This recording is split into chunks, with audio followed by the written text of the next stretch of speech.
तुम्ही कधी विचार केला आहे का की काही व्यक्ती केवळ मानव म्हणून जन्माला येतात, पण त्यांची जीवनगाथा एखाद्या अलौकिक चमत्कारापेक्षा कमी नसते? त्यांचे वागणे, त्यांचे बोलणे, त्यांची प्रत्येक कृती म्हणजे साक्षात परमेश्वरी संकेतांचा एक आविष्करण. अशाच एका अवधूत स्वरूपी योग्याच्या चरणी आज आपण नतमस्तक होणार आहोत, ज्यांना लोक साक्षात शिवाचा अवतार मानतात. भगवद्गीतेत भगवान श्रीकृष्ण म्हणतात, यदा यदा हि धर्मस्य ग्लाने भवति भारत अभ्युत्थानमधर्मस्य तदात्मानं सृजाम्यहम.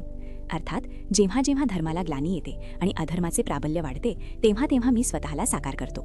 हाच नियम अखिल ब्रह्मांडाला लागू आहे. अशाच एका धर्मसंस्थापनेसाठी, लोककल्याणासाठी महाराष्ट्राच्या पुण्यभूमीत एक शिवावतार प्रकट झाले, ज्यांचे नाव संत बाळूमामा.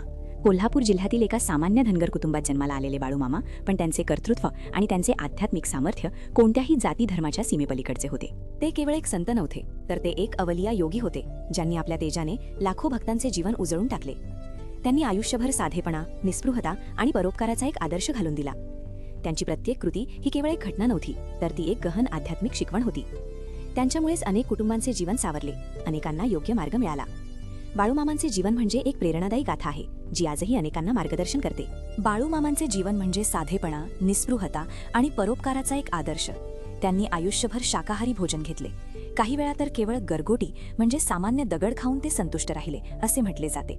हे केवळ एक प्रतीक नाही, तर ते त्यांच्या योग सामर्थ्याचे, शरीरावर आणि पंचतत्वांवर असलेल्या त्यांच्या नियंत्रणाचे द्योतक आहे. एका सामान्य मानवासाठी हे अशक्य असले तरी एका सिद्ध योग्यासाठी हे सहजशक्य होते. त्यांचे वस्त्रही अगदी साधे असायचे, पण त्यांच्या देहातून निघणारे तेज हजारो सूर्यांना लाजवणारे होते. हेच तर त्यांच्या असामान्यत्वाची खरी निशाणी होती. बाळूमामांची गुरुपरंपरा ही देखील अत्यंत महत्त्वाची आहे. ती थेट श्री दत्तात्रेयांपासून सुरू होते. श्री दत्तात्रेय, त्यानंतर श्री नृसिंह सरस्वती महाराज, पुढे श्री स्वामी समर्थ, श्री मोहिनी महाराज आणि श्री मोर महाराज अशा अत्यंत तेजस्वी आणि सिद्ध परंपरेतील ते एक महत्त्वाचे दुवे होते. ही गुरुशिष्य परंपरा केवळ आध्यात्मिक मार्गदर्शनाची नाही, तर ती एका पिढीकडून दुसऱ्या पिढीकडे हस्तांतरित होणाऱ्या अलौकिक सामर्थ्याची आणि ज्ञानाची निरमे आहे. बाळूमामा याच परंपरेचे तेजस्वी प्रतीक होते. या परंपरेचे ज्ञान आपल्यालाही काहीतरी शिकवून जाते. त्यांच्या जीवनातील प्रत्येक घटना एक गूढ आणि एक शिकवण होती. अनेकांच्या समस्या त्यांनी दूर केल्या. एका भक्ताला नोकरीसाठी मुलगा भेटत नव्हता. बाळूमामांच्या आशीर्वादाने त्याला उत्तम स्थळ लाभले. एका शेठजींच्या घरचा बकरा जंगलात हरवला होता.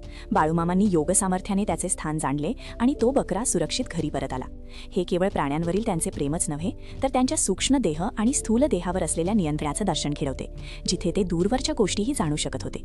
त्यांच्या या चमत्कारांमागे काय रहस्य होते? चंदुल शेठींच्या गोट्यांची गोष्ट तर प्रसिद्ध आहे.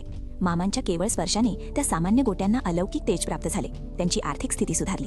हा केवळ एक चमत्कार नव्हता, तर ते संतांच्या स्पर्शसिद्धीचे प्रतीक होते, जिथे पवित्र स्पर्शाने सामान्य वस्तूही दिव्य बनतात आणि सामान्य जीवनही उन्नत होते. ही स्पर्शसिद्धी कशी कार्य करते हे जाणणं महत्त्वाचं आहे. तुम्ही कधी याचा अनुभव घेतलाय का?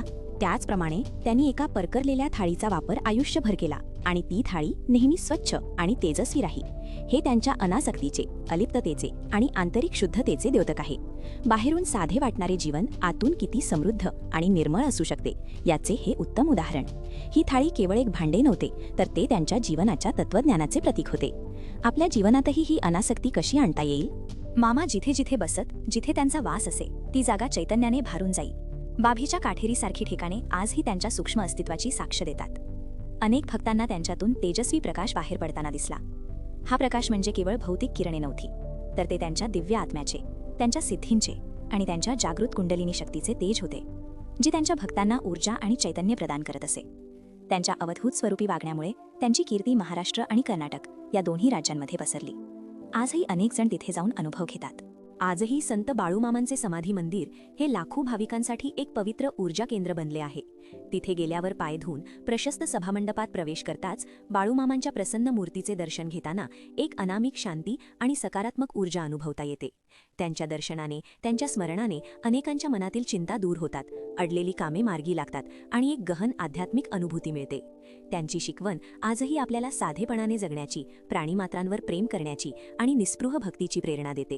तुम्हीही एकदा जाऊन याचा अनुभव घ्यायला हवा. बाळूमामांचे जीवन हे आपल्याला शिकवते की खरा धर्म कोणताही कर्मकांडाचा बोजा नसतो, तर तो असतो निर्मळ भक्ती, अनासक्ती आणि परोपकारात. त्यांचे जीवन म्हणजे एका अवधूत संताची अलौकिक गाथा, जो देहाने जरी आपल्यातून निघून गेला असला तरी त्याच्या सूक्ष्म रूपाने आणि चैतन्यमय अस्तित्वाने तो आजही आपल्यातच आहे.